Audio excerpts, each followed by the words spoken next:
kamera selama kegiatan pelatihan ini berlangsung. Apabila peserta memiliki kendala untuk menyalakan kamera, maka dapat menonaktifkan kameranya atas izin host terkait.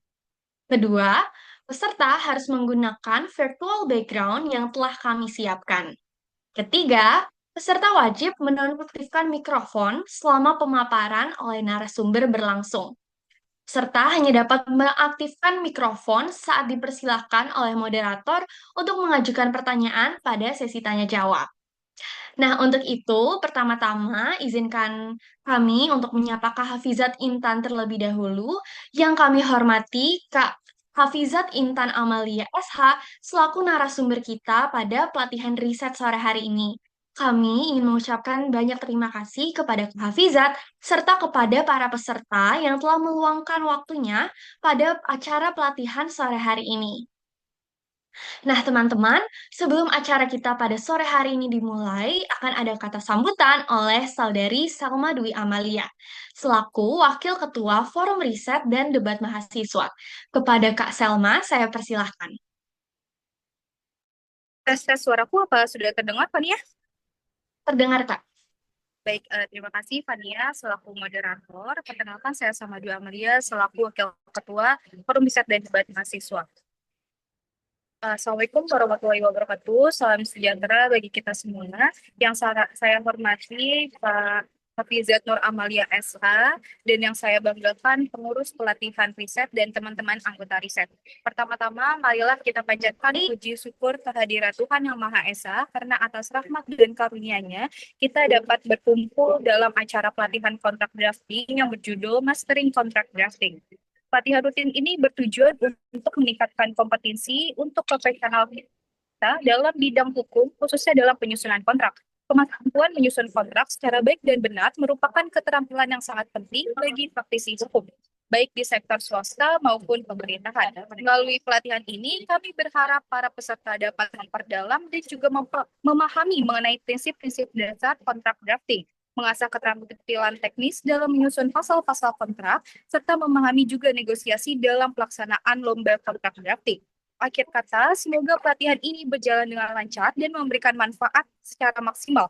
Jangan ragu teman-teman untuk bertanya, berdiskusi, dan memanfaatkan kesempatan sebaik mungkin. Sekian dari saya. Wassalamualaikum warahmatullahi wabarakatuh.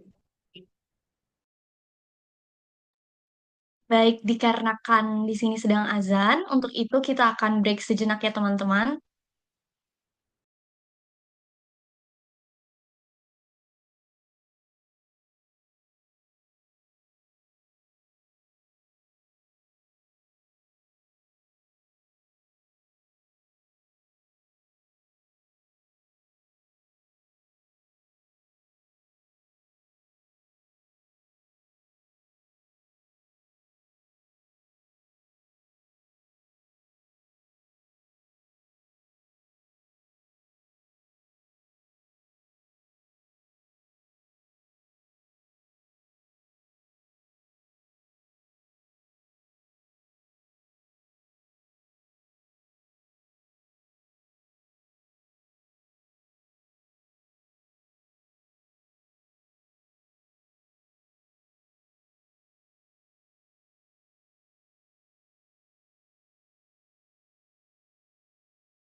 Baik, sebelumnya saya ingin mengucapkan terima kasih kembali kepada Kak Selma atas sambutannya. Nah, sebelum kita masuk ke dalam inti acara pada hari ini, izin mengingatkan kembali nih untuk teman-teman yang sekiranya belum menyalakan kamera untuk dapat menyalakan kameranya selama kegiatan pelatihan ini berlangsung. Baik, selanjutnya saya akan membacakan background Kak Hafizat secara singkat terlebih dahulu. Untuk itu dipersilahkan kepada operator. Kak Hafizat Intan Amalia SH merupakan fresh graduate Fakultas Hukum Universitas Diponegoro. Saat berkuliah, beliau merupakan mahasiswa dengan segudang prestasi dengan menjuarai berbagai macam kompetisi hukum seperti First Winner and Best Contract of the Contract Drafting and Negotiation Competitions of the 12 Business Law Competition Faculty of Law, University of Indonesia. Kedua, first runner-up of contract drafting internal law competition, fourth rank of international client consultation competition ICCC Indonesia rounds, first winner of AILS National Article Writing Competition 2022 by Atmajaya Yogyakarta University, beserta pencapaian-pencapaian lainnya yang luar biasa, namun tidak bisa saya sebutkan satu persatu pada saat ini. Dan saat ini, Kak Hafiza tentunya menjadi full-time in-house lawyer at PT Prodia Utama. Keren banget kan nih ya narasumber kita pada sore hari ini. Nah, mengingat beliau memiliki banyak prestasi dan juga perlombaan yang telah diikuti, terutama perlombaan contract drafting and negotiation, tentunya cocok banget sama tema pelatihan kita pada sore hari ini, yaitu Mastering Contract Drafting from Structure to Negotiation. Baik, dikarenakan telah terhubung dengan kami, narasumber yang tentunya sangat hebat dan juga kami hormati, untuk itu izinkan saya untuk menyapa Kak Hafizat terlebih dahulu. Selamat sore Kak Hafizat. Halo, selamat sore. Sebelumnya bagaimana nih keadaan kakak pada sore hari ini? Baik, semoga kalian juga baik ya karena lagi long weekend kan. Baik, terima kasih Kak Hafizat. Mungkin saya izin bertanya nih kepada Kak Hafizat, apakah sudah siap Kak untuk memberikan ilmu-ilmunya kepada kami? Iya, boleh langsung dimulai aja. Baik, untuk itu acara utama akan saya mulai yaitu pemaparan oleh narasumber selama 45 menit. Bagi para peserta, mohon untuk disimak dengan baik dan persiapkan pertanyaan kalian untuk sesi tanya jawab. Kepada Kak Fizat, untuk waktu dan tempatnya saya persilahkan. Oke, baik, terima kasih. Dari panitia minta tolong untuk di-share screen ya, materi yang tadi. Oke, terima kasih. Jadi di sore hari ini aku akan mempresentasikan terkait dengan kontrak drafting dan negotiation proses. Nah, mungkin sebelumnya aku akan kasih sedikit overview dulu. Apa sih sebenarnya korelasinya antara negotiation sama kontrak drafting? Jadi, biasanya ketika di bisnis, di lingkungan yang emang kita menggunakan kontrak untuk perikatan antar para pihak, ada kan beberapa hal itu yang tidak bisa disepakati melalui negosiasi secara pengiriman email. Jadi, banyak dari em, prosesnya setelah deadlock, setelah sulit untuk bisa disepakati, maka dari para pihak dari kontrak tersebut kemudian dilaksanakan negosiasi untuk bisa memutuskan terkait dengan klausul-klausul yang masih deadlock tersebut, nanti penyelesaiannya ataupun pengaturannya seperti apa.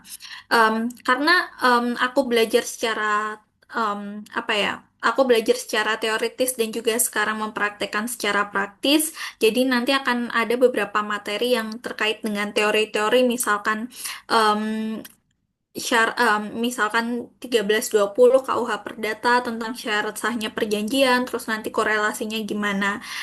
Jadi kalau misalkan nanti ada pertanyaan bisa ditanyain aja di akhir. Ini kombinasi dari teoritis dan juga practicalities yang aku dapatkan selama kemarin kuliah 1 tahun yang lalu, dan juga secara praktis 2 tahun ini aku sebagai in-house legal corporate. Oke, next. Oke, nah ini yang pertama terkait beberapa prinsip yang harus diperhatikan dalam perjanjian. Jadi ketika kita melakukan suatu perikatan, itu perlu untuk diperhatikan prinsip-prinsip ataupun hal-hal yang menjadi syarat dari sahnya perjanjian.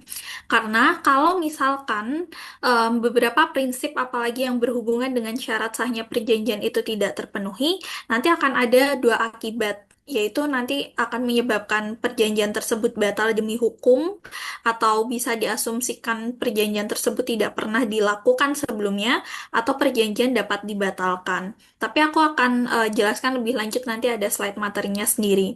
Jadi beberapa hal yang harus diperhatikan, itu yang pertama adalah sahnya kontrak ataupun perjanjian.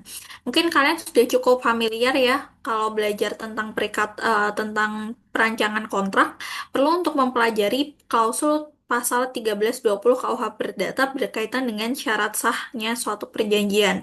Di situ diatur ada syarat subjektif, ada syarat objektif, dan itu harus bisa dipenuhi karena kalau tidak bisa dipenuhi maka suatu perjanjian itu bisa batal demi hukum atau tadi dapat dibatalkan. Lalu yang kedua, asas kebebasan berkontrak. Nah, kalau ditanyakan kontrak ataupun perjanjian itu tuh bisa untuk perikatan apa aja sih? Sebetulnya bisa untuk semua perikatan, asalkan perikatan tersebut merupakan suatu hal yang halal ya, bukan bukan perikatan untuk let's say jual beli organ dan lain sebagainya. Perdagangan narkoba itu kan suatu sebab yang tidak halal.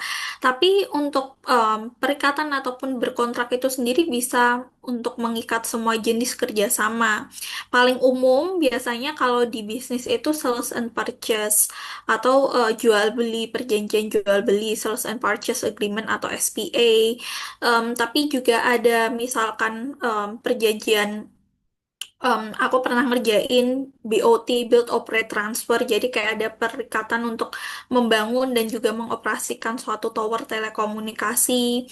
Um, Basically perjanjian itu digunakan untuk mengatur hak dan juga kewajiban dari para pihak yang ingin dituangkan dalam suatu bentuk tertulis. Jadi bisa digunakan untuk semua jenis perikatan selama perikatan tersebut merupakan suatu perikatan yang halal. Terus yang kedua, yang ketiga kedudukan MOU. Nah, di dalam bisnis, karena biasanya untuk kontrak ataupun perjanjian itu secara bisnis itu nanti akan sangat banyak tarik-tarikan. Maksudnya akan ada beberapa klausul yang tidak bisa langsung disepakati oleh para pihak. Makanya untuk membuat SPK atau surat perjanjian kerjasama itu akan membutuhkan waktu yang bisa sampai lama karena para pihak belum bisa menyepakati hal-hal tertentu.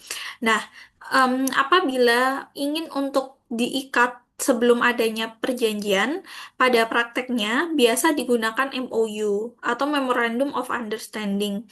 Jadi di MOU itu udah dinyatakan bahwa para pihak berkomitmen untuk bekerja sama, tetapi untuk pengaturannya seperti apa itu nanti akan diatur lebih lanjut secara lebih spesifik melalui suatu perjanjian.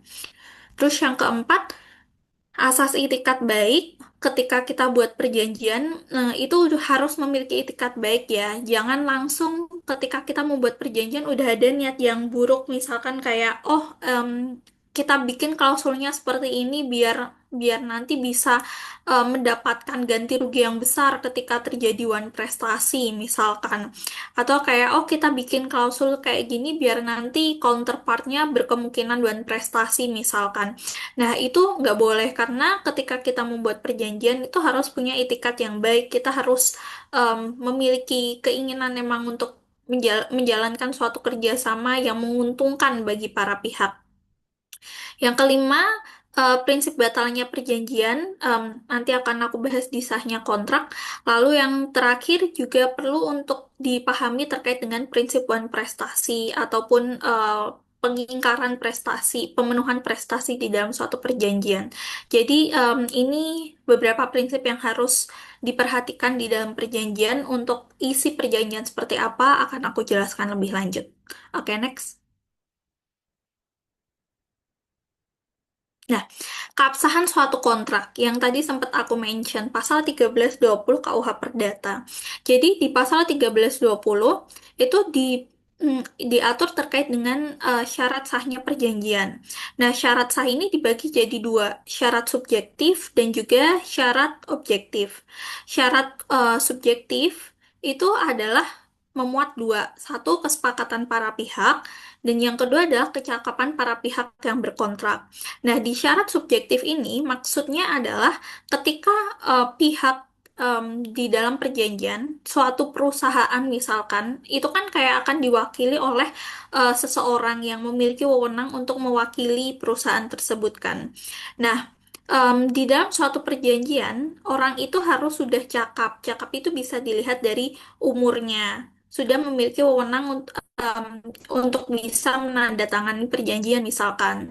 Dan juga kecakapan itu juga harus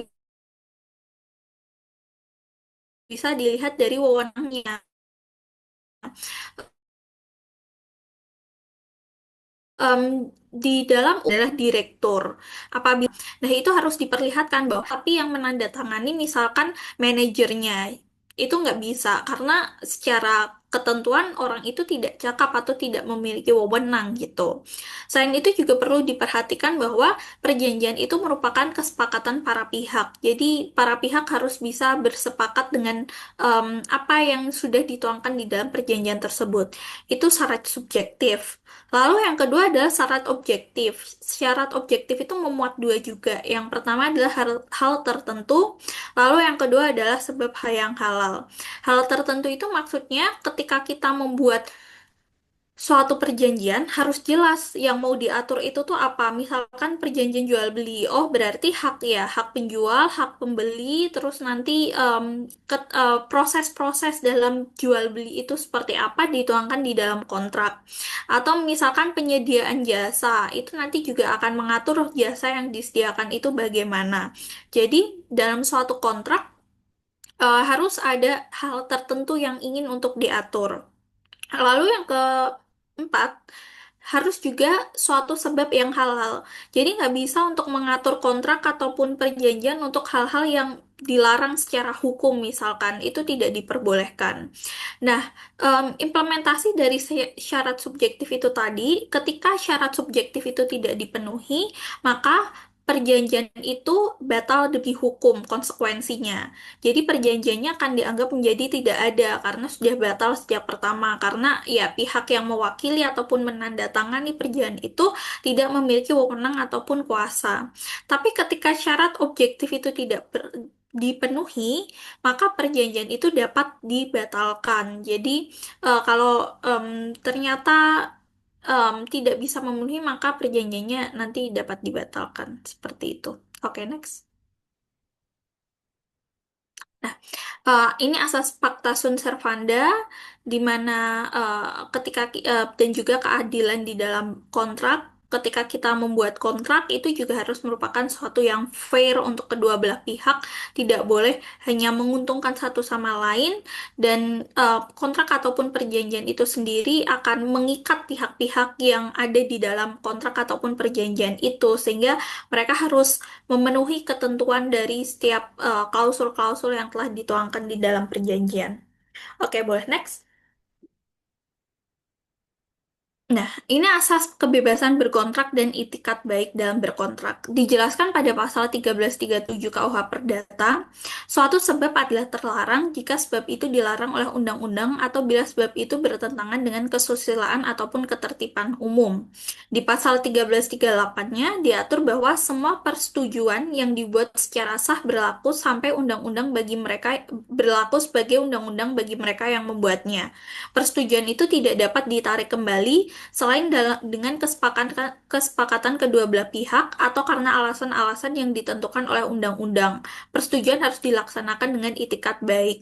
Jadi, ketika kita berkontrak, seperti tadi yang aku jelaskan di awal, kita bebas untuk mau mengatur hal apa saja, selama itu merupakan suatu hal yang halal atau suatu hal yang sesuai dengan perundang-undangan.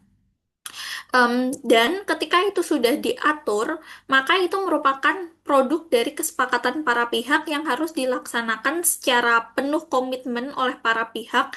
Nggak bisa tiba-tiba salah satu pihak mundur, nggak mau untuk menjalankannya. orang ataupun pihak tersebut nanti akan disebut wan prestasi karena tidak bisa memenuhi tanggung jawab ataupun kewajibannya sebagaimana telah dituangkan di dalam perjanjian.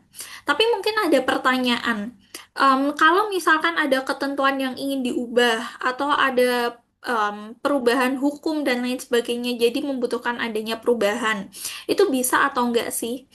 Itu bisa, sangat dimungkinkan karena di dalam suatu perjanjian dimungkinkan adanya adendum kan. Jadi selama para pihak bisa menyepakati akan adanya adendum itu, kesepakatan perubahan terhadap isi perjanjian nanti bisa dituangkan dalam suatu adendum perjanjian. Jadi adendum ini perubahan ketentuan dari ketentuan yang sudah diatur di dalam perjanjian dan oleh karenanya kewajiban para pihak nanti akan menyesuaikan dengan perubahan yang telah disepakati di dalam adendum. Jadi itu membuktikan atau memperlihatkan bagaimana fleksibilitas dalam berkontrak itu memberikan kebebasan bagi para pihak untuk mengatur apa saja dan selama mereka bisa menyepakati kesepakatan itulah yang akan mengikat para pihak terkait dengan pemenuhan hak dan juga kewajibannya. Seperti itu. Oke, next. Nah, ini pentingnya keadilan dalam membuat perjanjian.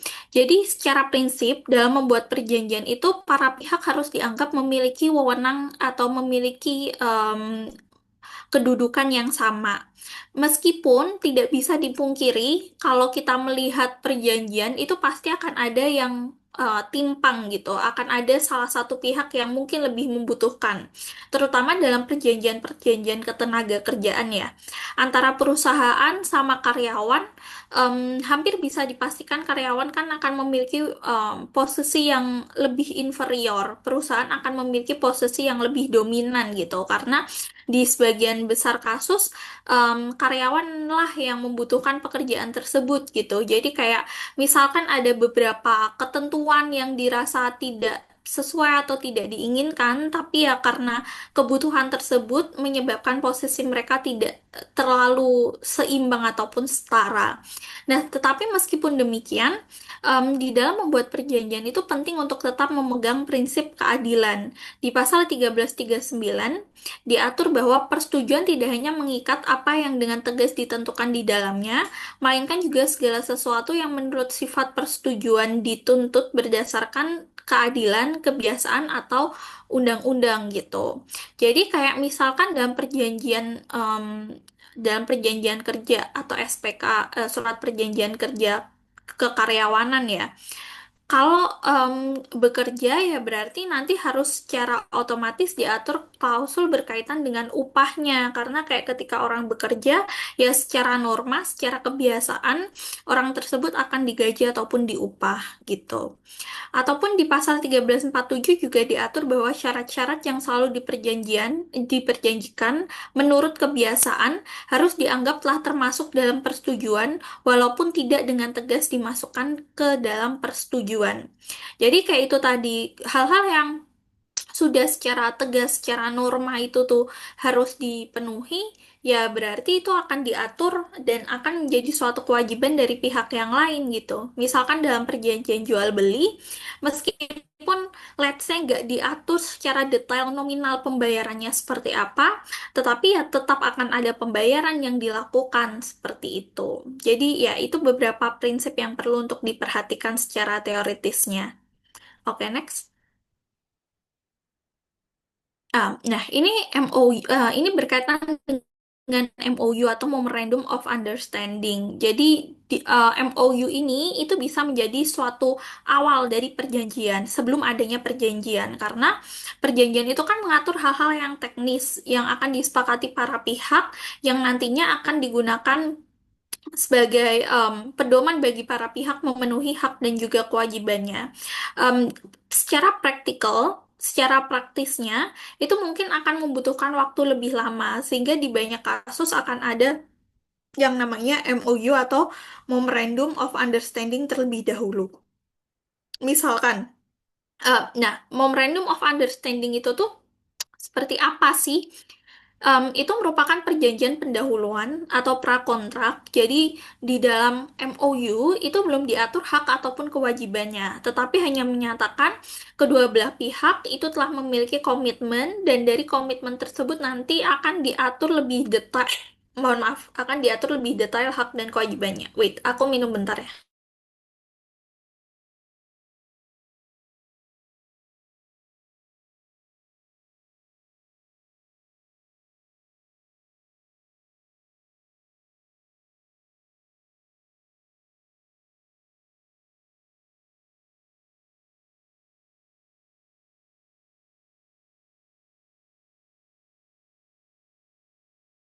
Oke, jadi biasanya di MOU itu mengatur mengenai hal-hal pokok aja, belum diatur hak dan juga kewajibannya secara detail. Biasanya hanya menyatakan bahwa, oh para pihak telah bersepakat akan menjalin kerjasama, tetapi pengaturan mengenai hak dan juga kewajibannya akan diatur lebih lanjut ke dalam perjanjian lain gitu. Terus yang selanjutnya memerlukan tindakan lebih lanjut.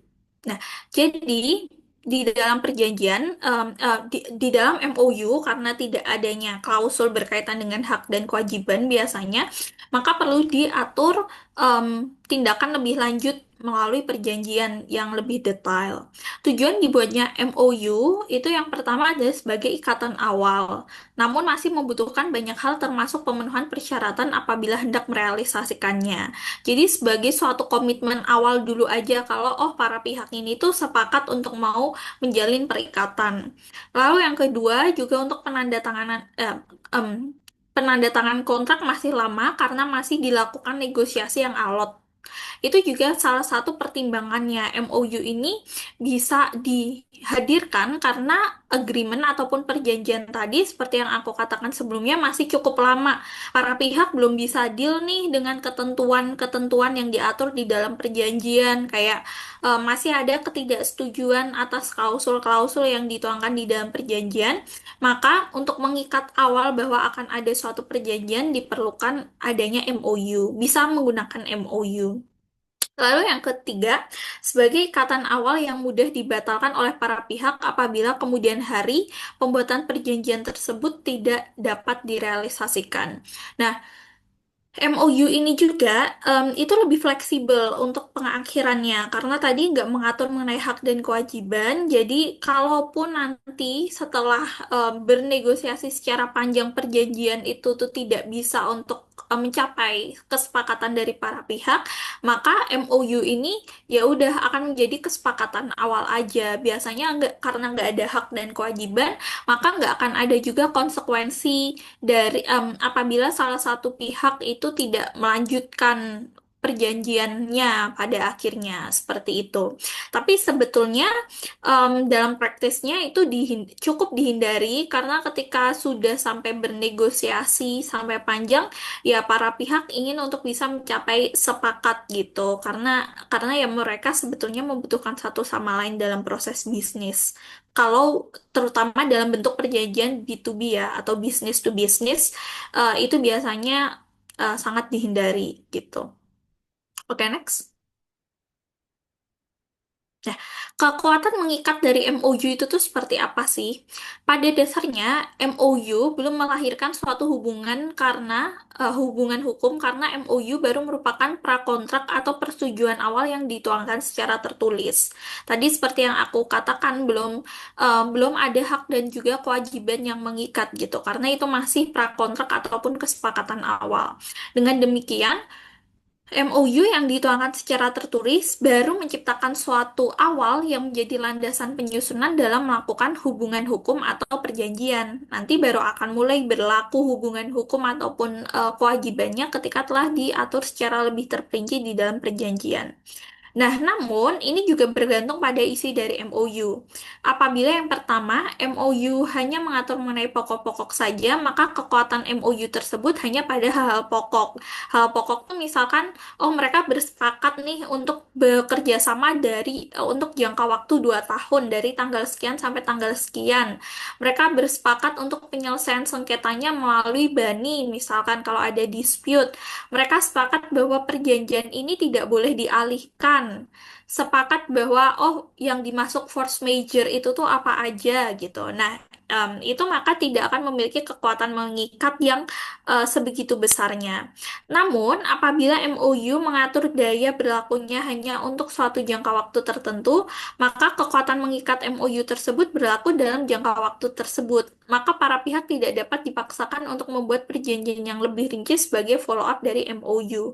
Nah, tapi kalau MOU itu tadi kayak yang udah aku sampaikan ada jangka waktu dan jangka waktunya itu sudah selesai, sementara perjanjian itu belum bisa disepakati antara para pihak, ya pada akhirnya perjanjian itu nggak bisa untuk menjadi tidak bisa untuk menjadi follow up dari MOU karena MOU-nya memiliki jangka waktu yang telah berakhir sebelum perjanjian itu bisa disepakati. Kekuatan hukum dari MOU dapat mengikat para pihak apabila isi dari MOU tersebut telah memenuhi unsur-unsur perjanjian atau pasal 1320 KUH Perdata gitu. Jadi kalau tadi udah ada suatu hal tertentu nih yang mau diatur,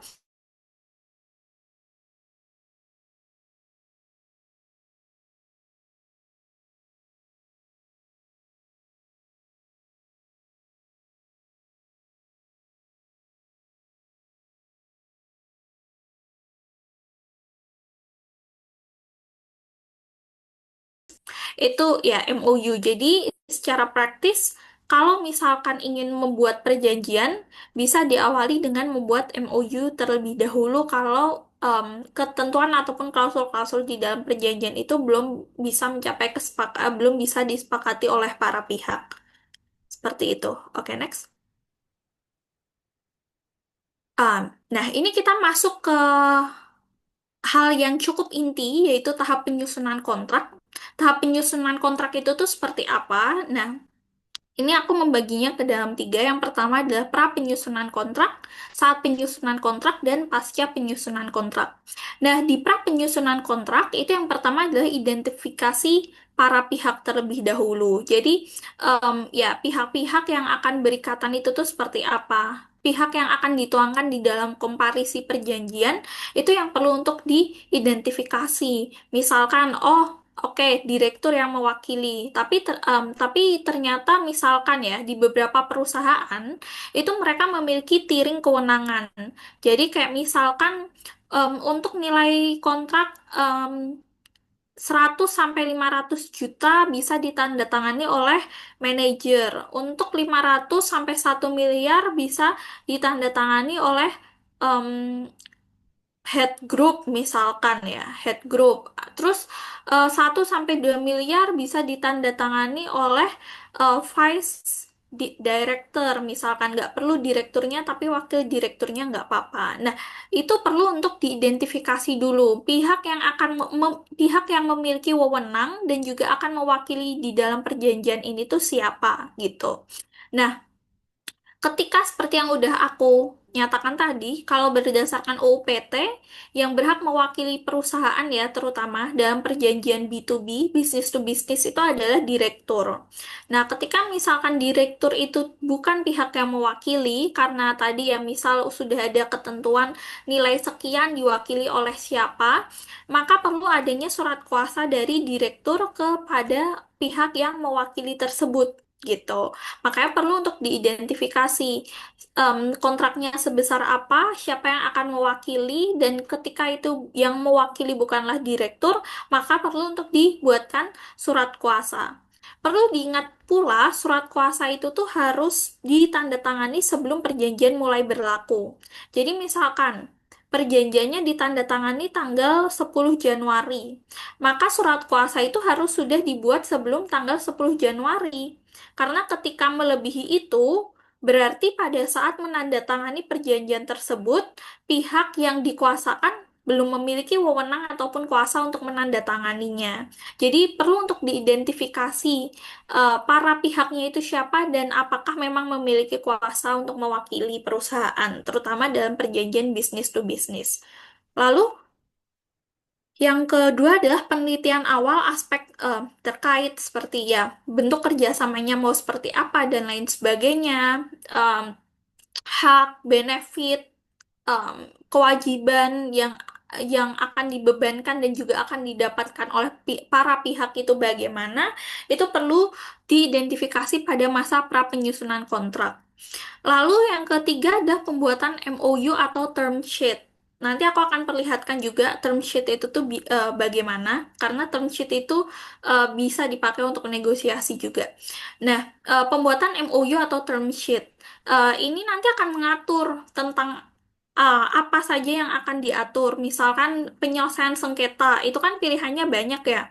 Ada lewat arbitrase, ada lewat litigasi, ada lewat mediasi misalkan, atau cuma lewat musyawarah aja. Nah, nanti itu bisa dituangkan di dalam term sheet dan juga didiskusikan oleh para pihak itu seperti apa. Maunya bagaimana. Lalu yang keempat adalah negosiasi. Nah, negosiasi ini secara praktis itu dilakukan biasanya dua kali. Yang pertama adalah saat awal untuk membahas bisnisnya itu tuh bentuknya seperti apa, negosiasi awal untuk bisa menyepakati bentuk kerjasamanya itu tuh bagaimana.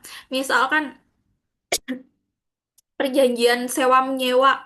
Oh, nanti itu bayarnya akan misalkan bayar per bulan sesuai tagihan atau bentuknya sharing profit dan lain sebagainya. Nah, itu nanti akan itu akan menjadi poin dari negosiasi di awal. Jadi biasanya negosiasi di awal itu menegosiasikan dengan ya bentuk ataupun pola skema bisnisnya itu tuh bagaimana. Nah, setelah disepakati bentuk ataupun skemanya, nanti akan disusun tuh ke dalam suatu kontrak. Kita masuk ke tahap yang kedua, yaitu penyusunan kontrak. Dibuat draft awal. Draft awal, klausul-klausulnya, boilerplate itu kayak klausul-klausul umumnya, misalkan force major, terus one prestasi, terus ketidakberpihakan, terus klausul penutupnya, larangan pengalihan. Nah, itu klausul-klausul umum, boilerplate-nya diatur, dan juga ada klausul khusus, misalkan sharing profit bagaimana, terus kewajiban untuk merawat atau ya merawat asetnya, merawat tempatnya dalam hal perjanjian sewa menyewa ya. Jadi itu semua diatur di dalam suatu perjanjian, di dalam draft kontrak. Nah, setelah draftnya itu tuh selesai, nanti akan saling menukar. Jadi misalkan nanti yang buat draft adalah perusahaan B. Perusahaan B nanti legalnya akan mengirimkan ke legal perusahaan A. Nah, nanti mereka akan ngecek tuh, oh, ini terlalu membebani karena misalkan klausul indemnifikasi itu klausul tentang pertanggungjawaban. Dari perusahaan B maunya pertanggungjawaban tidak terbatas. Nah, sementara perusahaan A merasa tidak terbatas itu akan tidak fair gitu loh ketika ke- sorry, aku agak sambil batuk. Itu akan tidak fair ketika tanggung jawabnya itu tidak terbatas. Makanya kita mau untuk dibatasi aja nih pertanggungjawabannya maksimal adalah sesuai dengan nilai perjanjian ini misalkan. Nah, itu nanti akan dikoreksi dulu. Biasanya kayak mereka di draft agreement-nya itu nanti akan komen-komen di klausul-klausul yang mereka rasa nggak fair atau yang mereka keberatan gitu. Jadi akan saling tukar-menukar kontrak terlebih dahulu. Terus selanjutnya, ketika dari proses saling menukar kontrak, itu kan nanti biasanya mereka komunikasinya melalui email ya, akan dikirim email ke pihak A, terus balik ke pihak B koreksi lagi. Kalau kayak itu udah terlalu lama dan mereka tidak mencapai kesepakatan-kesepakatan, akhirnya mereka nanti akan melakukan proses negosiasi. Nah, proses negosiasi itu tuh nanti untuk menyepakati hal-hal yang pokok saja yang belum bisa diselesaikan melalui proses saling menukar kontrak dan juga komunikasi melalui email. Nah, ketika sudah negosiasi, mereka sudah bisa menyepakati, maka nanti ya penyelesaian akhir, eksekusinya dan juga ya nanti penutupnya. Terus selanjutnya pasca penyusunan kontrak akan ada pelaksanaan dan penafsiran, akan ada penyelesaian sengketa dalam hal terjadi sengketa gitu. Ini untuk tahap penyusunan kontrak. Oke, boleh di next.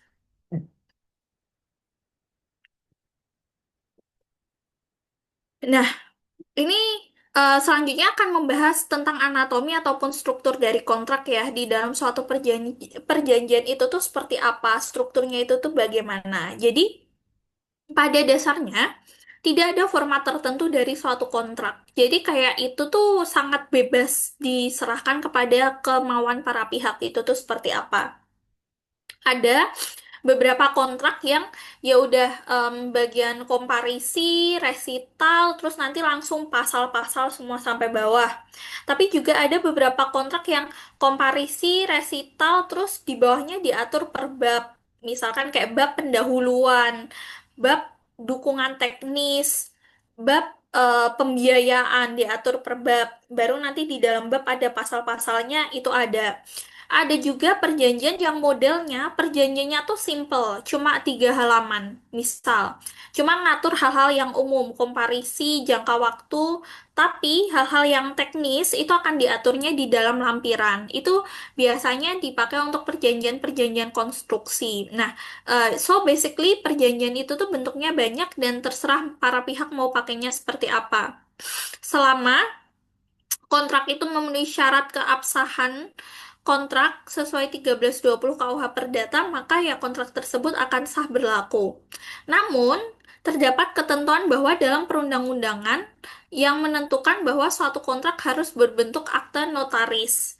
Jadi untuk beberapa perjanjian, misalkan dalam perjanjian jual beli ya, jual beli rumah.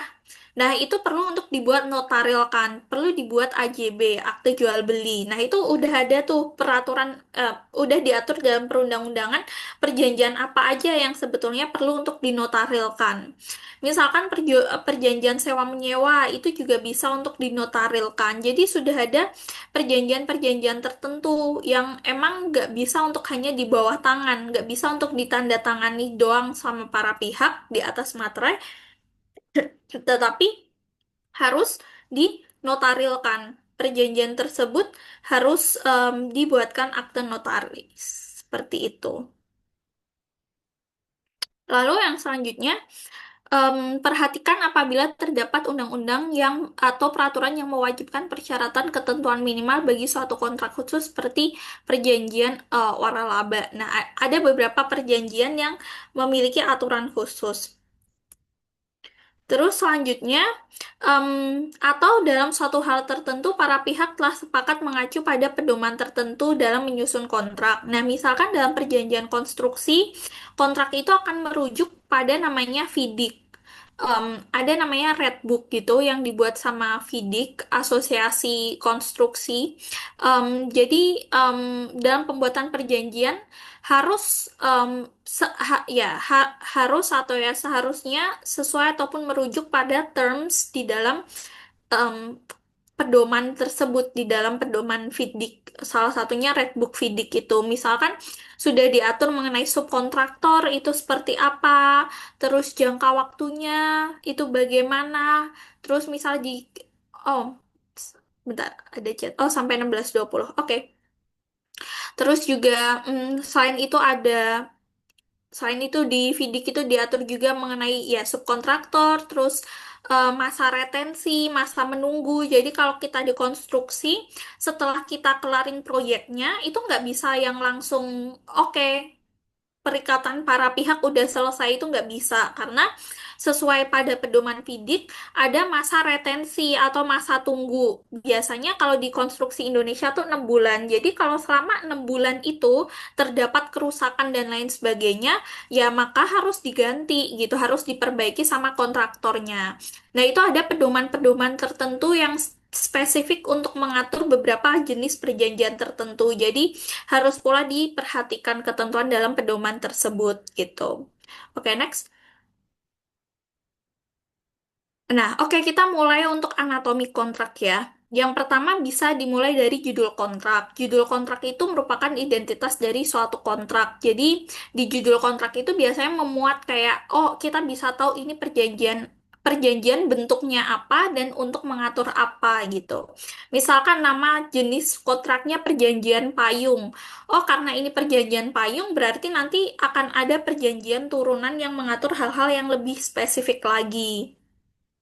Oh, tentang apa? Perjanjian payung tentang Build, Operate, Transfer atau BOT pembangunan tower telekomunikasi. Jadi kayak kita harus udah bisa mendapatkan refleksi perjanjian ini tuh nanti akan mengatur apa itu dari bentuk identitas dari judul kontraknya. Lalu yang kedua juga, judul kontrak itu akan membantu memberikan deskripsi atau gambaran ya dari isi kontrak tadi. Nama dari judul kontrak itu tidak akan mempengaruhi keberlakuan dari ketentuan di dalam kontrak. Isi dari kontrak yang tidak sesuai dengan judul kontrak tidak akan mengakibatkan isi dari kontrak tersebut tidak berlaku. Jadi, misalkan dibilangnya ini adalah perjanjian payung ya. Perjanjian payung kan kalau secara apa ya, secara teknis nanti akan ada perjanjian turunannya. Karena perjanjian payung itu satu perjanjian yang mengatur keseluruhan pekerjaan. Untuk setiap pekerjaannya nanti akan ada pengaturan sendiri-sendiri. Sebetulnya seperti itu. Tapi kalau nanti ternyata buatnya nama judulnya Perjanjian Payung, tapi itu tuh cuma mengatur satu hal doang. Ya sebetulnya secara teknis nggak akan membuat perjanjian tersebut menjadi tidak berlaku. Perjanjiannya bakal tetap berlaku anyway gitu sih. Tapi seharusnya judul kontrak ataupun perjanjian itu bisa merefleksikan isinya itu tuh seperti apa gitu. Itu yang pertama untuk judul kontrak. Oke, next.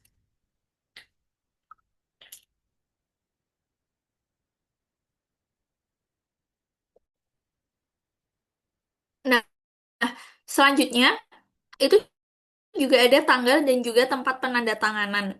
Jadi bisa mencantumkan tanggal kontrak biasanya nanti di atas setelah judul itu kan. Pada hari ini tanggal berapa, bulan apa, tahun berapa telah ditandatangani perjanjian kerjasama apa untuk selanjutnya disebut perjanjian oleh dan antara. Nah, itu nanti tempat dan tanggal penandatanganan kontrak tuh bisa ditaruh di atas seperti itu. Pada dasarnya, penyantuman tanggal kontrak akan menentukan tanggal berlakunya kontrak jika tidak ditentukan lain. Jadi, em, misalkan kayak tadi udah ditentukan pada hari ini, tanggal ini, bulan ini, tahun ini, untuk selanjutnya menjadi effective date atau hari efektif itu tuh nanti bisa menjadi dasar, oh berarti kontrak ini akan mulai berlaku pada tanggal itu. Tapi nanti kalau misalkan di bagian atas di sebelum komparisi itu diatur tanggal 10 bulan Januari 2025. Tapi di bawah diatur perjanjian ini akan mulai berlaku tanggal 1 Februari. Nah, ya tanggal yang ada di depan tadi tidak akan menjadi tanggal mulai berlakunya perjanjian. Mulai berlakunya perjanjian akan merujuk pada pasal terkait dengan jangka waktu perjanjian karena dinyatakan lain. Para pihak dapat menyetujui tanggal lain selain tanggal aktual penandatanganan kontrak atau untuk tujuan-tujuan tertentu yang disepakati oleh para pihak, seperti yang aku jelaskan tadi. Tempat penandatanganan kontrak dapat berdampak pada konsekuensi hukum, termasuk diantaranya mengenai hukum yang berlaku. Atau formalitas lainnya perlu untuk dilegalisasi sebelum ia menggunakannya di wilayah Republik Indonesia. Nah, tempat penandatanganan kontrak itu nanti juga bisa merefleksikan hukum mana nih yang dipakai di dalam kontrak tersebut. Oke, next.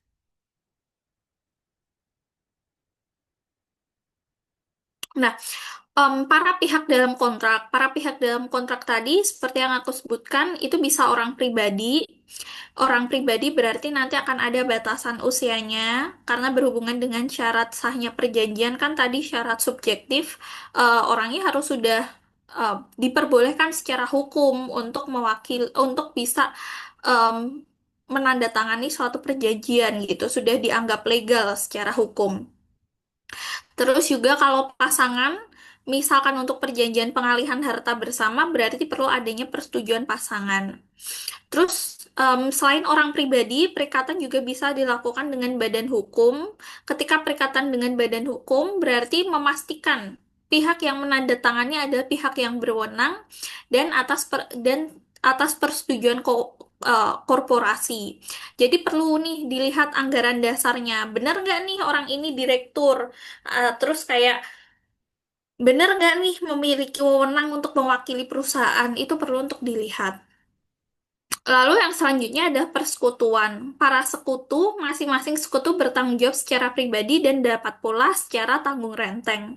Nah, kalau bertanggung jawab secara renteng dalam persekutuan, biasanya mereka akan memberikan memberikan surat pelimpahan wewenang ke salah satu orang untuk mewakili keseluruhannya. Terus ya kayak yang poin kedua perjanjian antar para sekutu. Kalau nggak ada surat pelimpahan wewenang tadi, udah ada perjanjian antar sekutu yang mengatur bahwa oh mereka punya hak sekian sekian sekian sesuai dengan saham misalkan yang mereka miliki, tapi yang akan mewakili adalah yang nama X atau si Y atau si Z gitu. Udah diatur di dalam perjanjian tersebut seperti itu. Jadi perlu untuk memastikan ya pihak dalam kontrak itu adalah pihak yang memiliki wewenang. Oke, next. Nah, resital latar belakang. Di dalam perjanjian, perlu ada penjelasan resmi atau latar belakang suatu keadaan dalam suatu perjanjian untuk menjelaskan mengapa terjadinya perikatan. Biar kita tahu nih perikatan ini tuh ada karena apa sih. Jadi kayak nggak ujuk-ujuk langsung ada perjanjiannya. Maka perlu adanya resital, sebab atau kuasa yang halal dari masing-masing pihak. Contoh resital tuh kayak gini, bahwa pihak pertama membutuhkan pinjaman sebesar 100 juta dari perusahaan C untuk ekspansi usaha. Oh, berarti dari resital ini tuh jadi kelihatan sebelum perjanjian ini adalah perjanjian tadi terkait dengan em, terkait dengan antara kreditur dengan debitur mengenai pinjaman. Terus sebelumnya ada permintaan dari perusahaan C untuk meminjam sejumlah sekian karena tujuannya adalah untuk melakukan ekspansi usaha. Jadi telah diketahui nih sebelumnya tuh apa sih memang yang terjadi gitu. Terus kayak misalkan bahwa pihak kedua bersedia memberikan uang sebagai pinjaman kepada pihak pertama dengan syarat-syarat yang akan disebutkan di bawah ini. Nah, nanti diatur ketentuan lebih lanjutnya di dalam agreement itu. Tapi kita jadi udah tahu latar belakang perjanjian ini tuh ada karena apa gitu. Itu di resital. Oke, next. Nah, selanjutnya adalah definisi. Tapi definisi itu tuh opsional sih. Kalau misalkan ada banyak, jadi sebetulnya di dalam perjanjian, kalau ada suatu term itu tuh frasa, misalkan ya frasa hari kalender, hari kerja, atau kayak ya frasa-frasa tertentu yang berpotensi satu menimbulkan ambiguitas atau yang kedua disebutkan lebih dari dua kali di dalam perjanjian itu perlu untuk didefinisikan karena kayak misalkan kita cuma nulis hari tapi hari itu kan ada hari kalender ada hari kerja. Nah, itu kan perbedaannya sangat signifikan ya. Misal kayak pembayaran akan dilaksanakan 7 hari setelah berita acara serah terima ditandatangani.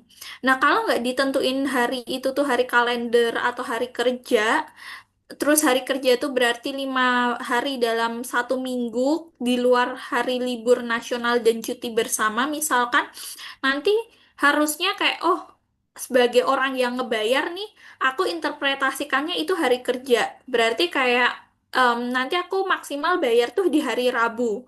Nah, tapi ternyata dari pemberi kerja yang satunya menginterpretasikannya ini adalah hari kalender, jadi harus sudah dibayar di hari Minggu misalkan.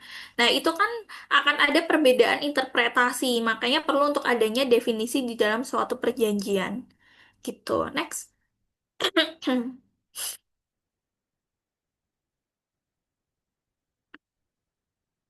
Nah, ini untuk objek, perlu adanya objek yang ingin diatur di dalam perjanjian, karena kalau nggak ada objek, mau ngatur apa gitu kan? Apa yang akan diatur hak dan kewajibannya? Kita kan nggak tahu perjanjian ini tuh objeknya apa, maka perlu objek, misalkan kayak jual beli mobil, atau kayak misalkan sewa menyewa bangunan, jual beli saham, jadi perlu adanya objek gitu. Oke, next.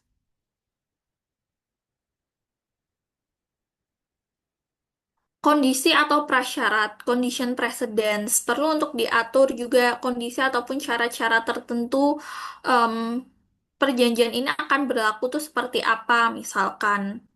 Oh, kondisi atau prasyarat perjanjian ini akan berlaku ketika sudah ada izin yang dikeluarkan atau ketika perusahaan itu sudah memiliki izin, misal kalau untuk konstruksi izin SBU, sertifikat Hmm. badan usaha, atau kayak ketika sudah memiliki izin AMDAL atau apa. Jadi bisa dibuat condition precedent. Jadi perjanjian ini akan berlaku, tapi perjanjian ini berlaku setelah memiliki izin tertentu atau kayak setelah mendapatkan pendanaan atau setelah apa itu bisa dimasukkan ke dalam kondisi prasyarat atau conditional precedent. Kondisi-kondisi apa atau prasyarat apa yang harus dipenuhi terlebih dahulu sebelum para pihak itu menandatangani kontraknya gitu.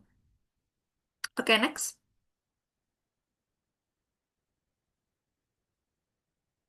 Nah, hak dan kewajiban para pihak.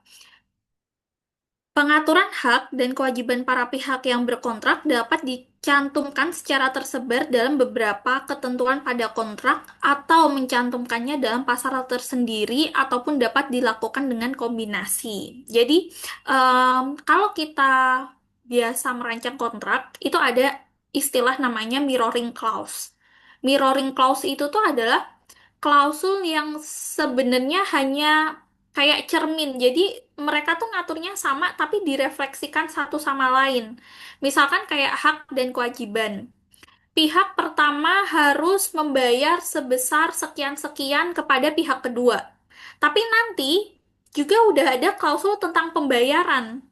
Nah, sebetulnya kan nggak perlu untuk dinyatakan di dalam hak dan kewajiban. Ketika udah ada klausul pembayaran, ya berarti wajib untuk melakukan pembayaran kan. Nominalnya, cara pembayarannya transfer atau tunai itu kan nanti akan ada di klausul pembayaran. Jadi kayak aku pernah buat kontrak ini untuk salah satu lomba, di lomba itu tuh melarang adanya mirroring clause. Jadi kayak nggak boleh untuk dibuat pasal hak dan kewajiban. Hak dan kewajiban itu udah diatur di keseluruhan perjanjian. Jadi bisa kayak gitu, nggak ada pasal dan hak, nggak ada pasal hak dan kewajiban, tapi hak dan kewajiban itu tuh sudah sudah diatur secara keseluruhan di dalam perjanjian. Tapi juga ada pasal hak dan kewajiban, ada perjanjian yang memiliki pasal hak dan kewajiban. Jadi kayak biasanya udah ada klausul secara spesifik misalkan tentang tadi biaya, tapi diatur lagi pihak pertama wajib membayarkan. Itu ada juga yang seperti itu. Tapi ya sebetulnya model keduanya pun nggak ada masalah tergantung preferensi masing-masing. Terus ketentuan mengenai hak dan kewajiban akan disusun secara hati-hati untuk menghindari adanya one prestasi gitu. Oke, next.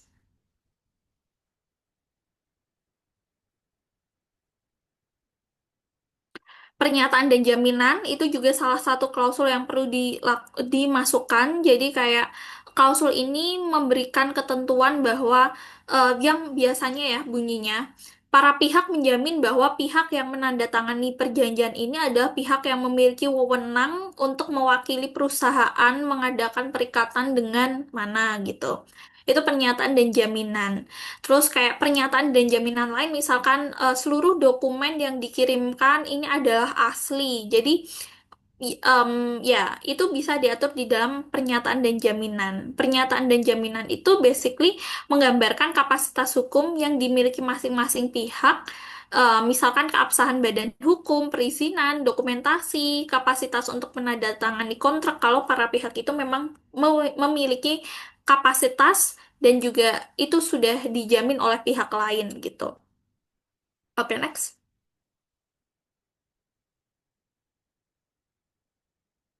Ini di next aja.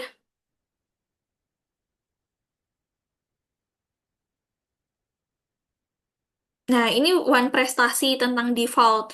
Di dalam perjanjian itu perlu banget diatur mengenai klausul one prestasi ya.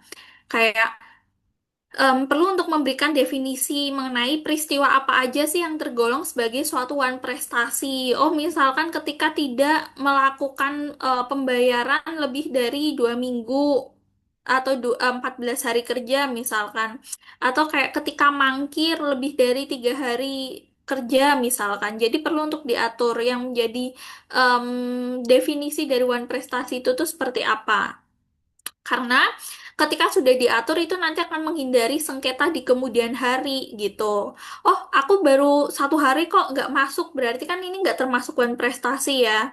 Terus kayak, ya aku masuk 3 hari tapi ada alasan yang jelas, ada surat izinnya misalkan.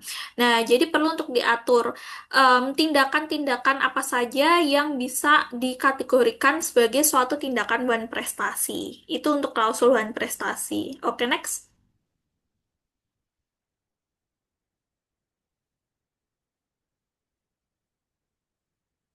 Next.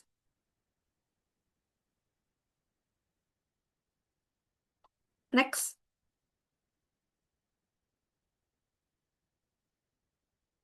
Nah, ini klausul keadaan kahar. Yang sebelumnya keadaan kahar. Nah, keadaan kahar itu adalah keadaan yang di luar rencana kan. Mesti kalian udah cukup familiar. Nah, ini juga perlu untuk diatur. Kalau dalam hal ada keadaan kahar, perlu untuk diidentifikasi dulu. Yang dimaksud keadaan kahar itu tuh apa aja. Oh, bencana. Tapi bencana tersebut sudah harus sudah ada surat keputusan bupati yang menyatakan dan mengkonfirmasi terjadi bencana misalkan. Terus selain diatur yang termasuk ke dalam keadaan kahar itu tuh apa aja, perlu diatur juga penyelesaiannya. Dalam keadaan kahar berarti gimana? Nah, dalam force majeure ataupun keadaan kahar, pihak lain itu tuh tidak bisa dituntut dan disebut prestasi. Misal seharusnya mereka kirim barang itu tanggal 15. Nah, tapi tanggal 14 itu tuh terjadi gempa, let's say. Terus kayak barang-barangnya jadi rusak. Nah, mereka nggak mungkin kan dari tanggal 14 ke tanggal 15 itu kayak cuma selisih sehari memenuhi semua barang-barang dengan kualitas yang sama dan dengan jumlah yang sama. Apalagi kalau pembeliannya dalam jumlah besar. Nah, makanya pihak yang satunya sebagai pembeli nggak bisa untuk menuntut penjualnya karena itu terjadi di luar kuasa ataupun di luar kontrol daripada penjualnya gitu. Itu yang dimaksud dengan keadaan kahar. Jadi kalau keadaan kahar nggak bisa untuk dihukum. Oke, next.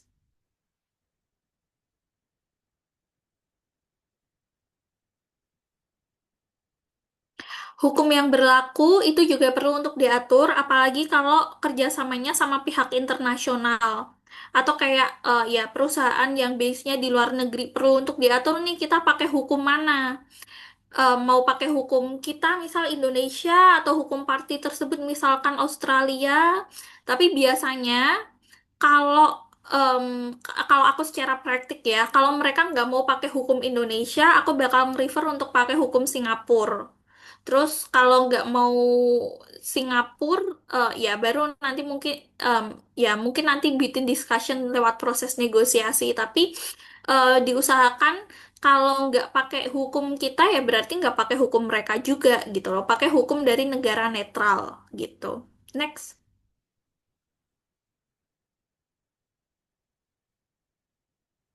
Nah, ini mungkin untuk penyelesaian sengketa sedikit ya. Penyelesaian sengketa itu tuh ada dua kan, lewat litigasi dan non-litigasi. Kalau litigasi lewat pengadilan. Nah, tapi dalam sengketa bisnis itu biar apalagi kayak dengan party internasional, mereka prefer untuk menggunakan non-litigasi atau di luar pengadilan. Nah, di luar pengadilan itu ada negosiasi, konsiliasi, mediasi, dan arbitrase. Biasanya yang akan dipakai itu adalah arbitrase. Karena arbitrase itu tuh memiliki putusan yang mengikat bagi para pihak. Kalau misalkan mediasi, bedanya ya. Kalau negosiasi itu para pihak yang negosiasi. Mediasi itu akan ada mediator ataupun penengahnya. Konsiliasi juga, tapi basically dari putusannya itu tuh nggak ada yang memiliki kekuatan mengikat. Jadi kayak tergantung kesadaran para pihak nih buat mau mengikuti, buat mau mengikuti ataupun melaksanakan putusan atau hasil dari negosiasi, konsiliasi ataupun mediasi yang dilakukan. Makanya biasanya banyak yang langsung pakai arbitrase aja. Jadi kalau arbitrase langsung ada putusan dan putusan itu bersifat final dan mengikat bagi para pihak. Seperti itu. Next.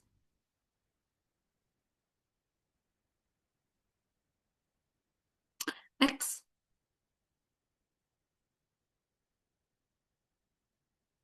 Next. Ini nanti ada perbandingan arbitrase dan juga pengadilan itu seperti apa, bisa kalian baca aja. Yang 15 pemberitahuan dan komunikasi di dalam kontrak itu juga perlu untuk dimasukkan PIC, korespondennya itu tuh siapa. Jadi kalau ada hal yang pingin didiskusikan saat berjalannya perjanjian ini, nanti udah tahu harus reach out-nya ke siapa. Oke, next. Next. Next.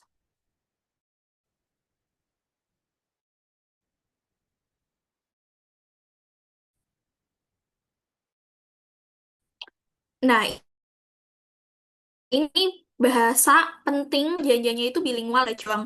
Kalau perjanjiannya nggak cuma bahasa Indonesia doang, perlu untuk diatur. Kalau terjadi perbedaan interpretasi, nanti merujuknya kemana. Nah, sebagai party Indonesia sih, ya prefernya bakal ke Indonesia ya. Tapi kalau misalkan sama luar, mereka kan nggak paham bahasa Indonesia. Bahkan kayak kadang tuh dibikin tiga, Indonesia, Inggris, sama Mandarin. Jadi kalian bisa second option yang refer ke bahasa Inggris gitu. Oke, next.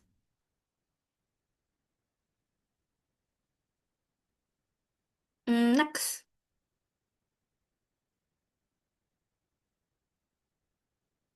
Nah, tadi kan aku bahas sedikit tentang negosiasi ya. Bisa untuk diklik dong bit.ly-nya. Ini aku akan kasih contoh negosiasi itu tuh prosesnya seperti apa sih. Tadi kan aku udah bilang ada term sheet. Nah, ini aku akan memperlihatkan term sheet-nya itu tuh bagaimana. Bisa diklik dan dipindah share screen nggak ke term sheet itu? Nah, jadi kayak gini. Biasanya kalau kita itu tuh meeting atau nego itu tuh udah ada tuh apa aja yang belum apa aja yang sudah dibahas dan apa yang sudah disepakati. Misal, oh untuk item yang pertama pesanan dan pembelian, oh ternyata ini tuh udah close, udah bisa disepakati oleh para pihak gitu. Terus nanti turun, tolong turun, ada yang belum close, apa udah aku close semua ya? Oh ini high, misal yang kuning.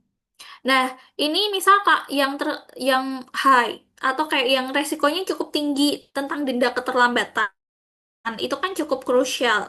Nah, setelah negosiasi-negosiasi belum bisa untuk disepakati. Nah, makanya dibuat kayak gini di proses negosiasi. Oh, kemarin klausulnya seperti ini, konsiderasinya tidak setuju karena kenapa. Terus juga dari counterpartnya nggak setuju karena apa. Dan poin inilah yang dinegosiasikan. Jadi kalau negosiasi, itu tuh hal-hal dari klausul yang sudah disepakati apa dan yang belum disepakati apa. Nah, yang belum disepakati itulah yang menjadi bahan dari negosiasi untuk dinegosiasikan lebih lanjut.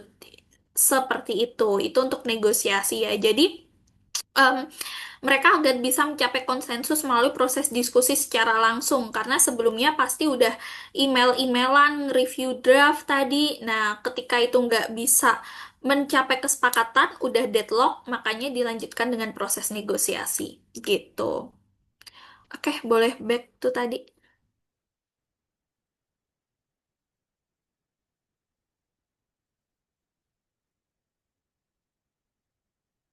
Oke, next. Oke, sebenarnya sudah itu semua untuk materi terkait dengan perancangan kontrak dan juga negosiasi. Em, Pas jamnya 16.20 lebih 1 menit. Jadi kalau ada pertanyaan mungkin aku kembalikan dulu ke MC ataupun moderator. Terima kasih. Wah, terima kasih banyak Kak Hafizat atas pemaparannya terkait kontrak drafting yang sangat luar biasa. Saya pribadi jujur saja sangat mendapatkan pandangan yang baru nih mengenai cara yang benar dan juga terstruktur dalam kontrak drafting. Dan mungkin teman-teman di sini juga merasakan hal yang sama seperti itu nih Kak. Nah, setelah kita sama-sama mendengar pemaparan yang disampaikan oleh Kak Hafizat, pasti mulai timbul nih banyak pertanyaan lebih lanjut terkait apa yang sudah disampaikan oleh Kak Hafizat terkait materi yang baru saja dipaparkan. Maka dari itu, untuk sesi tanya jawab pada hari ini akan saya buka bagi para peserta.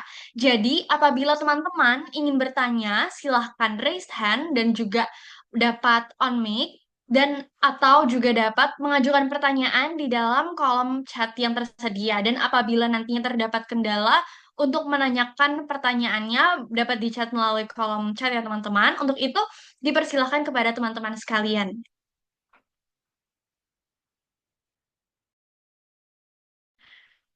Baik, pertanyaan pertama dari Kak Tunjang. Untuk itu dipersilahkan kepada Kak Tunjang untuk on mic. Baik, terima kasih moderator. Sebelumnya aku izin mengkonfirmasi apakah suaraku sudah terdengar dengan jelas. Dengar dengan jelas, Kak. Oke, baik. Izin Kak Hafizat. Sebelumnya aku thank you so much atas penjelasan dari Kak Hafizat yang very insightful juga ya bagi aku pribadi. Mungkin ada beberapa pertanyaan sih Kak yang aku ingin tanyakan kepada Kakak. Mungkin kita mulai dari asas ini dulu ya Kak ya. Dalam penyusunan kontrak itu kan kita harus mengandung atau menganut dari prinsip itikat baik ya Kak ya. Nah, mungkin bagaimana cara dari asas itikat baik itu sendiri dapat diterapkan oleh para pihak sendiri sehingga tidak menimbulkan ataupun tidak melenceng dari asas itikat baik itu sendiri. Itu pertanyaan pertama. Terus sedangkan pertanyaan kedua yang tadi kakak sempat mention juga, tadi kan kakak sempat mention bahwasanya kakak pernah mengikuti lomba, tapi dalam perlombaan tersebut ada mirroring clauses yang dimana itu kita tidak boleh memasukkan hak dan kewajiban di dalam kontrak itu sendiri. Nah, pertanyaan dari aku ya Kak, ini sebenarnya cukup menarik ya. Bagaimana mungkin dari teman-teman Kakak sendiri pada saat itu mengakali agar tidak adanya hak dan kewajiban. Karena kalau misalnya dari aku pribadi, itu cukup rada tricky ya. Takutnya nanti kalau misalnya tidak ada hak dan kewajiban dalam suatu kontrak, nanti takutnya akan adanya ketidakpastian hukum di dalam kontrak itu sendiri. Mungkin itu aja sih Kak dari aku. Terima kasih. Baik, terima kasih kepada Kak Tunjang atas pertanyaannya. Kepada Kak Hafizat, apakah untuk pertanyaan dapat langsung dijawab atau mau ditampung terlebih dahulu pertanyaannya, Kak? Langsung aja. Oke, Baik, jadi oke. Jadi yang pertama tentang prinsip itikat baik. Sebenarnya itikat baik itu kalau dalam praktikal ya, karena kalau lomba kan ya itu kan skenario kan. Kalau dalam practicalities, itikat baik itu tuh bisa dilihat dari keseluruhan proses menuju membuat suatu perjanjian tersebut gitu. Jadi kayak misalkan ketika dalam drafting agreement-nya mereka kayak terlalu memberikan tanggung jawab yang terlalu besar gitu ke kita. Denda yang sampai 10 kali. Sementara itu tuh nggak equal atau nggak berimbang gitu loh. Kayak kalau mereka yang let's say tidak bisa perform, dendanya hanya senilai perjanjian misalkan. Nah, itu bisa udah terlihat tuh kayak ada suatu intensi yang kurang baik ya, karena terlalu memberikan beban yang lebih besar terhadap salah satu pihak, sementara pihak yang lain tuh akan lebih diuntungkan dari klausul-klausulnya.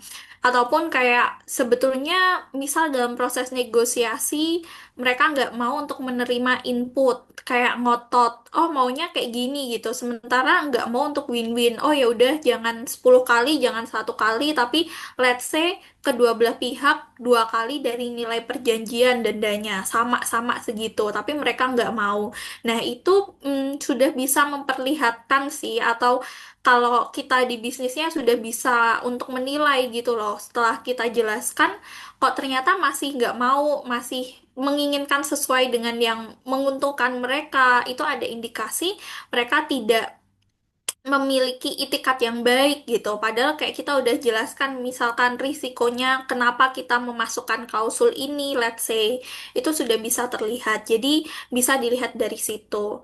Terus kalau untuk menghindari mirroring clause itu gimana? Sebetulnya gini, perlu untuk dipahami bahwa prinsip di dalam perjanjian, keseluruhan klausul di dalam perjanjian itu merupakan suatu hak dan juga kewajiban untuk para pihak kan. Kayak misalkan kalau nggak di state pihak pertama harus membayar senilai sekian 7 hari kerja setelah berita acara serah terima ditandatangani. Nggak diatur tuh di hak dan kewajiban, tapi udah diatur dalam pasal terkait pembiayaan. Nah, jadi ya sebetulnya pembiayaan itu juga akan nanti mengikat para pihak gitu loh.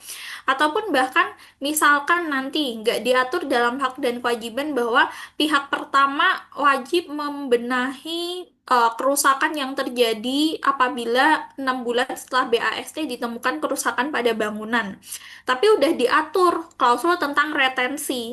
Retensi itu kalau di perjanjian konstruksi kayak klausul yang memberikan tanggung jawab ataupun jaminan pihak pertama ataupun kontraktor ya biasanya untuk memperbaiki dalam hal terjadi kerusakan. Ya, itu udah bisa untuk mengikat gitu loh. Jadi sebetulnya hak dan juga kewajiban dari para pihak di dalam perjanjian itu bukan hanya yang dituangkan dalam pasal hak dan kewajiban, tapi keseluruhan perjanjian.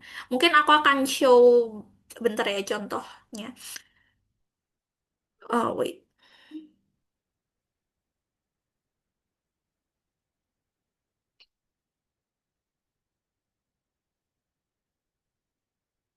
Nah, ini salah satu agreement yang aku draft, yang ya aku sama teman-teman draft sendiri. Wait, wait. Nah, di dalam klausul ini itu tuh nggak ada hak dan kewajiban sama sekali.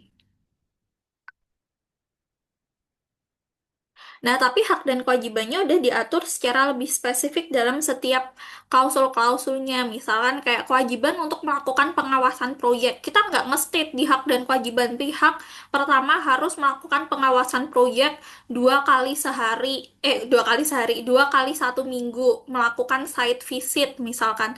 Tapi kita udah atur klausul tentang pelaksanaan proyek itu tadi. Wait. Ini tadi tuh hyperlink.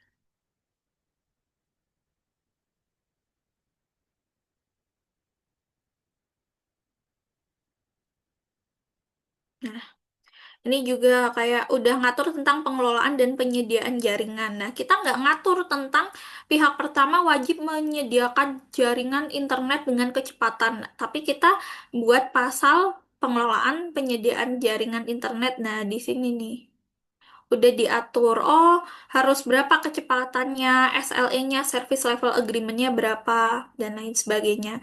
Jadi kayak gitu. Dan itu more than enough, karena justru satu lebih detail mengatur tentang nggak hanya kewajiban, tapi kayak secara detail tuh kewajiban ini terpenuhinya apa aja sih terms and conditions-nya. Dan juga perlu diingat bahwa perjanjian itu tidak hanya mewajibkan para pihak berdasarkan klausul hak dan kewajiban, tapi keseluruhan perjanjian. Seperti itu. Baik, terima kasih untuk jawabannya Kak Hafizat. Untuk itu apakah sudah terjawab, Kak Tunjang? Sudah sangat terjawab. Thank you Kak Hafizat. Thank you juga Fania. Baik, terima kasih. Baik, selanjutnya kepada teman-teman yang ingin bertanya, mungkin dapat raise hand ataupun dapat chat di dalam kolom komentar. Dipersilakan kepada teman-teman.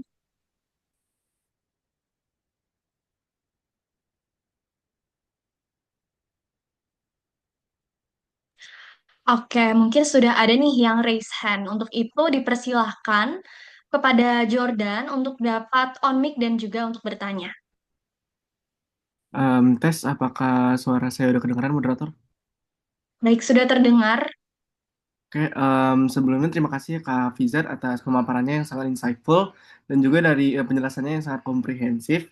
Tapi di sini aku mau eh, lebih tahu mendetail lagi terhadap bagian negosiasi tersendiri. Nah, di dalam negosiasi tersendiri yang di dalam term sheet itu kan tadi kan Kakak ada penjelasan detail bagaimana eh, deal itu bisa di-close ya. Nah, apakah ada timeline sendiri terkait deal ini? Jadi kalau misalkan dua belah pihak ini belum belum menemukan persetujuan gitu dari dua belah pihak, apakah ada timeline sampai kapan mereka harus bisa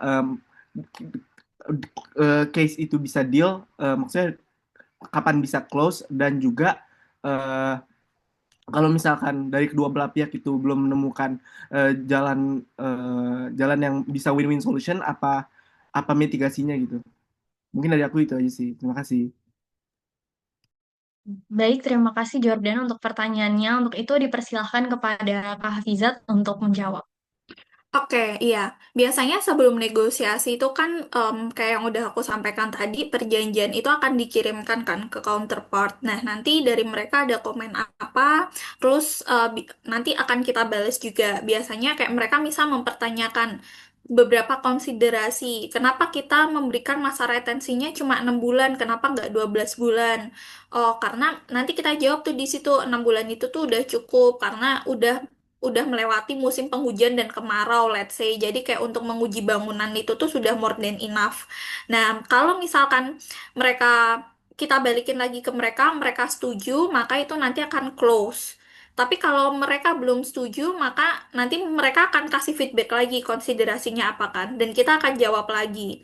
Nah, untuk klausul-klausul yang sudah tektokan dan sudah mendekati execute date atau kayak sudah mendekati akan dilaksanakannya nih perjanjian ini masih belum bisa close, itu nanti akan dilakukan negosiasi. Biasanya Hamin seminggu sebelum execute date atau hari dilaksanakan tanggal ingin dimulai projectnya itu negosiasi itu maksimal dilakukan atau kayak bahkan ya Hamin 2 minggu sebelum execute date-nya. Nah tapi kalau setelah negosiasi nanti nggak bisa untuk disepakati itu gimana? Nah yaitu nanti tergantung apa ya? Tergantung perusahaannya mau seperti apa. Kalau misalkan dirasa risknya itu tuh terlalu besar dibandingkan keuntungan yang didapatkan, beberapa perusahaan yang memilih untuk tidak mengeksekusi ataupun tidak terjalin dalam perikatan tersebut gitu. Jadi ya perikatannya nggak jadi karena nggak bisa untuk dealing. Tapi kayak yang aku sampaikan tadi, itu hal yang sangat dihindari. Jadi para pihak itu kalau dinegosiasi, mereka coba untuk nemu win-win solutionnya. Kayak ya, yang dulu aku tuh pernah negosiasi sampai dari jam 9 pagi sampai jam 11 malam. Itu berarti berapa? 13 jam ya. Jadi kayak aku pernah negosiasi untuk salah satu mega proyek konstruksi. Ini real life ya, bukan pura-pura negosiasi kayak buat lomba. Negosiasinya sampai 13 jam karena kayak waktu itu mau adendum adendum volume pekerjaan. Nah, ada salah satu aturan di institusi yang aku represent, addendum itu tidak boleh lebih dari 10% dari nilai pekerjaan. Nah, tapi kan pekerjaan itu udah terjadi kan, nggak mungkin kayak tiba-tiba, oh ya udah kita nggak addendum. Ya, proyeknya nggak akan berjalan sesuai yang diinginkan. Akhirnya ya beneran kayak kita breakdown dari anggarannya, kita lihat mana nih yang masih bisa untuk di-cut, mana bahan yang masih bisa untuk dipakai. Jadi ya beneran dari para pihak itu akan melakukan best effort untuk bisa goal. Tapi kalaupun dalam beberapa case, tapi itu so far sih jarang terjadi. Kalau mereka merasa nggak diuntungkan dan kerugiannya itu risikonya cukup besar, projectnya nggak akan jadi executed. Seperti itu. Baik, Hopefully terima menjawab ya. kasih.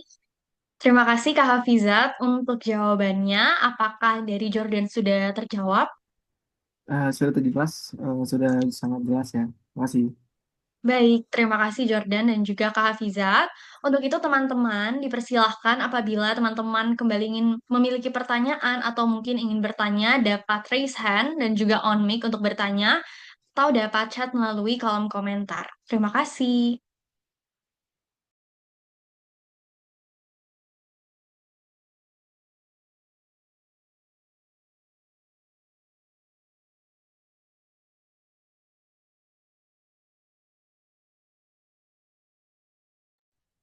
Baik, mungkin ada pertanyaan nih Kak dari penanya ketiga yaitu dari Kak Putri Nabila. Di sini izin bertanya em, seputar itikat baik dalam perjanjian. Gimana sih Kak caranya kita tahu ada atau enggak itikat baik dari pihak yang mengajukan kontrak baku di mana kita gak bisa melakukan negosiasi sama sekali? Mungkin dipersilahkan kepada Kak Hafizat untuk menjawab pertanyaannya. Mohon maaf Kak, untuk mic-nya belum dinyalakan. Oke, ada atau enggak, ada atau tidaknya itikat baik biasanya bisa dilihat dari proses negosiasinya gitu. Apakah mereka welcome atau enggak gitu. Apakah mereka kayak terlalu overprotective dan kayak terlalu memberikan beban ke kita atau sebaliknya gitu. Kayak yang udah aku jelaskan tadi, kalau misalkan terlalu memberatkan, ya somehow ada indikasi mereka tidak memiliki itikat baik dalam melaksanakan perjanjian gitu. Tapi gimana sih?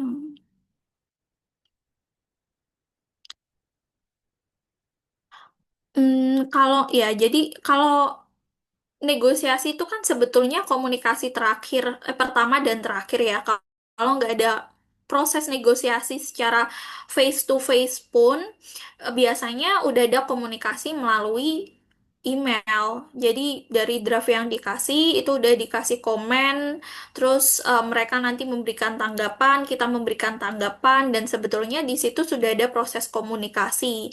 Nah, itu bisa dilihat dari proses komunikasi itu secara prinsip apakah memang mereka welcome dengan adanya adjustment atau terlalu memberikan beban untuk salah satu pihak aja gitu. Itu sih. Baik, terima kasih Kak Hafizat untuk jawabannya. Apakah sudah terjawab, Kak Putri? Baik, mungkin juga sudah terjawab ya, Kak. Untuk itu, selanjutnya kita juga dapat lihat sudah ada yang raise hand lagi nih. Nah, untuk itu dipersilahkan kepada Kak Nayara untuk dapat on-mic dan juga mengajukan pertanyaan yang mungkin dapat menjadi pertanyaan terakhir kita dalam sesi tanya jawab pada hari ini. Dipersilahkan kepada Kak Nayara. Oke, makasih banyak moderator. Aku izin bertanya apakah suara aku terdengar jelas? Terdengar dengan jelas, Kak. Oke, mungkin aku izin bertanya dua pertanyaan ya kepada narasumber kita, Kak Hafizat. Yang pertama, aku ingin bertanya, Kak, dalam situasi sebuah negosiasi, pastikan ada salah satu pihak, misalnya perusahaan besar ataupun investor, dalam modal yang besar seringkali memiliki posisi tawar yang lebih tinggi, sehingga pastinya memaksakan klausul yang lebih menguntungkan kepada pihak mereka. Nah, sedangkan untuk pihak satunya itu mungkin lebih kecil nih, Kak, atau tidak memiliki kedudukan yang lebih tinggi atau sama rata seperti company tersebut. Nah, itu berarti kan company tersebut bisa merasa tertekan atau nggak punya ruang banyak ya, Kak, untuk menawar dalam proses negosiasi. Nah, kira-kira sebagai seorang legal dalam sebuah company gitu, Kak, apakah ada strategi atau pendekatan tertentu yang bisa dilakukan supaya company tersebut yang tidak memiliki kedudukan yang sama dengan company yang besar tetap memiliki pengaruh gitu dalam suatu negosiasi. Apakah ada cara yang bernegosiasi menyusun klausul tertentu supaya posisi mereka tidak sepenuhnya dirugikan? Kemudian pertanyaan aku yang kedua, ini sebetulnya lebih ke personal question kepada Kak Hafizat. Kira-kira dari personal experience Kakak sama berkompetisi dalam contract drafting, apakah ada beberapa pengalaman Kakak yang tidak terlalu sesuai dengan apa yang ilmu-ilmu Kakak dapatkan dalam kompetisi contract drafting dengan praktek yang Kakak lakukan saat menyusun sebuah kontrak pas Kakak sudah bekerja gitu, Kak? Apakah ada ketidaksesuaian antara kedua pengalaman tersebut? Terima kasih. Oke, sama-sama. Aku izin untuk menjawab ya. Jadi biasanya yang pertama, ini aku jawabnya secara praktikal ya, karena kalau kompetisi kan udah ada skenarionya. Jadi secara praktikal, kalau dalam misal perjanjian jual beli atau perjanjian pinjaman, itu emang akan ada salah satu, pasti akan ada party yang tidak memiliki posisi yang equal. Nah, biasanya kita sebagai perusahaan itu sudah memberikan backup mechanism gitu loh. Jadi udah ada beberapa opsi. Misal kayak kita mau pinjaman, pertama kita pengen dari Bank Danamon. Tapi ternyata kayak kita nggak bisa agree nih sama besaran bunga yang mereka offer terlalu tinggi. Nah, nanti kayak kita udah ada secondary option, third option. Jadi biasanya seperti itu gitu ketika kita melaksanakan perjanjian. Perikatan itu nggak hanya dengan satu opsi aja. Karena kayak kalau dengan satu opsi ya akan dipush untuk demikian kan. Tapi kalaupun cuma ada satu opsi, biasanya perusahaan itu akan melakukan um, akan melakukan audit atau akan melakukan biasanya due diligence untuk melihat risikonya itu tuh seperti apa gitu loh. Apabila memang risikonya tuh besar, dilihat oh ternyata perusahaan ini tuh sering memberikan debt trap ataupun jebakan hutang misalkan, ya better untuk tidak melaksanakan atau tidak melanjutkan perikatan tersebut karena risiko yang lebih besar. Terus pertanyaan yang kedua, personal tentang experience di lomba dengan di realitas. Jujur, mirip sih experience di realitas sama experience di lomba. Karena kayak misalkan term sheet tadi, itu yang aku pakai juga di realitanya. Terus kayak penyusunan kontraknya, nggak mirroring, itu juga ada di realitanya. Klausul-klausul tertentu, misalkan dalam perjanjian konstruksi itu kan ada indemnifikasi, itu juga dipakai di realitanya. Tapi mungkin dari beberapa experience yang aku lihat, ini nggak yang nggak aku rasakan ya, tapi aku lihat doang. Beberapa orang itu mereka salah riset ketika melakukan perlombaan. Nah, itu yang menyebabkan mereka tidak memiliki refleksi yang sama ketika perlombaan dengan yang kenyataannya itu seperti apa. Aku pernah negosiasi di salah satu lomba, terus kayak peserta dari universitas lah, itu tuh kayak ceritanya Chinese company gitu lah. Chinese company kita mau pengembangan teknologi baru di IKN. Chinese, terus kayak salah satu peserta itu kayak pihaknya acting sebagai Chinese government, Chinese company, terus kayak mereka pakai kostum Cina gitu, let's say. Nah itu tuh sebenarnya ya secara implementasinya nggak pernah kayak gitu karena kalau kita sebagai corporate lawyer mau berasal dari negara manapun tetap pakai kayak suite yang formal gitu loh, formal pakai jas dan lain sebagainya kayak gitu. Itu kayak mungkin hal kecil ya, tapi dari situ sih aku bisa melihat bahwa ketika kita risetnya itu tuh tidak riset secara tepat, misal kayak kita mau negosiasi, ya kita harus riset ke in-house corporate lawyer karena mereka tuh sehari-hari negosiasi tuh kayak udah bukan lagi hal yang harus dipersiapkan, tapi dalam suatu proses mereka itu memang ada proses negosiasi ya. Makanya riset dari beliau-beliau tokoh-tokoh tersebut gitu. Atau kalau misalkan kita sebagai government dalam proses negosiasi lomba ya, kita akan riset ke orang dari government tersebut gitu loh. Jadi kayak harus riset dengan expert di bidangnya sih untuk mendapatkan insight yang sesuai dengan realitanya seperti apa.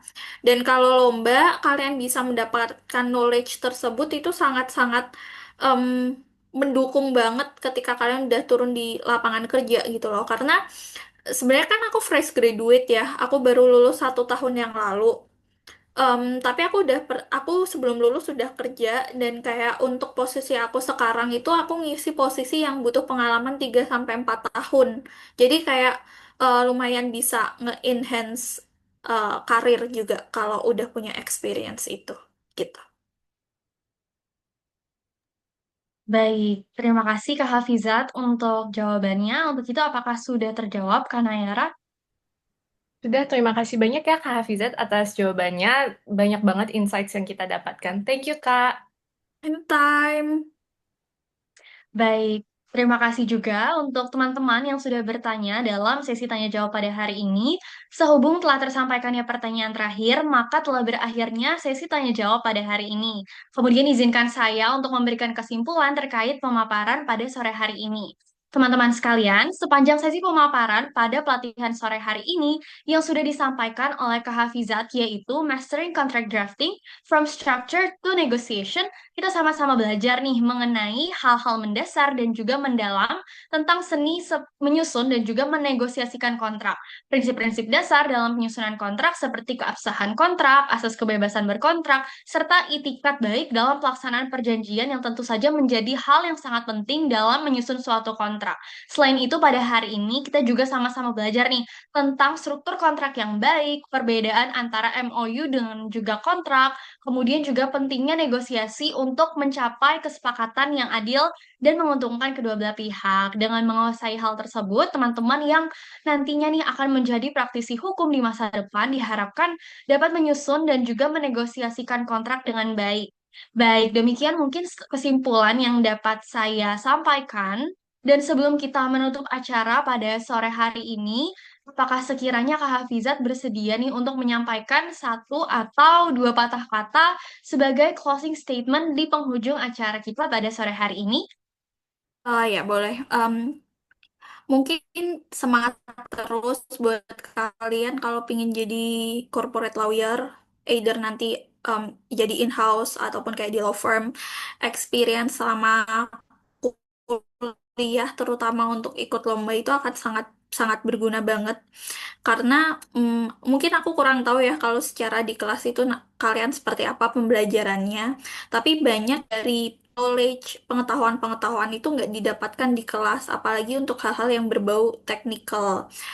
Jujur aku nggak pernah diajarin kayak proses negosiasi, flow bisnis itu tuh seperti apa dan support dari seorang in-house legal itu tuh bagaimana gitu. Jadi kalau kalian punya platform untuk bisa belajar bareng, ikut lomba, menurut aku itu privilege yang harus dimanfaatkan gitu. Baik, terima kasih Kak Hafizat untuk closing statement-nya yang sangat insightful bagi kita semua pada hari sore ini. Nah, teman-teman, setelah mendengar closing statement yang telah disampaikan oleh Kak Hafizat, hal ini menjadi pertanda bahwa kita sudah berada di penghujung acara pelatihan Contract Drafting and Negotiation kali ini. Untuk Kak Hafizat, kami mengucapkan terima kasih banyak atas kesediaan Kak Hafizat untuk memberikan ilmu yang sangat berharga kepada kami semua. Semoga Kak Hafizat diberikan kemudahan dan juga kelancaran dalam segala urusan karir ke depannya. Baik, teman-teman, sesi selanjutnya kita akan melakukan penyerahan sertifikat oleh Saudari Selma Dwi Amalia selaku Wakil Ketua Forum Riset dan Debat Mahasiswa untuk diberikan kepada Kak Hafizat. Baik, karena juga sudah terpaparkan untuk sertifikat, untuk itu mungkin untuk mempermudah sesi dokumentasi pada hari ini, akan saya berikan aba-aba 1, 2, 3 kepada operator nantinya dimohon untuk dapat mendokumentasikan. Baik, sesi dokumentasi akan saya mulai. 1, 2, 3. Baik, mungkin sekali lagi. 1, 2, 3. Baik, terima kasih Kak Hafizat dan juga terima kasih kepada operator. Sebelum ditutup, mungkin kami juga mohon izin untuk melakukan sesi foto bersama terlebih dahulu. Nah, dan bagi teman-teman yang belum on cam, mungkin dapat dipersilahkan dulu nih untuk langsung on cam ya teman-teman, dan juga mungkin dapat menggunakan virtual background yang sudah dikirimkan di dalam grup. Baik, mungkin juga kepada operator dipersilahkan nantinya untuk dapat mendokumentasikan dengan per slide ya. Baik, mungkin untuk mempermudah, saya akan memberikan aba-aba 1, 2, 3, mulai dari slide 1 terlebih dahulu ya, teman-teman. Baik, 1, 2, 3. Slide selanjutnya. 1, 2, 3.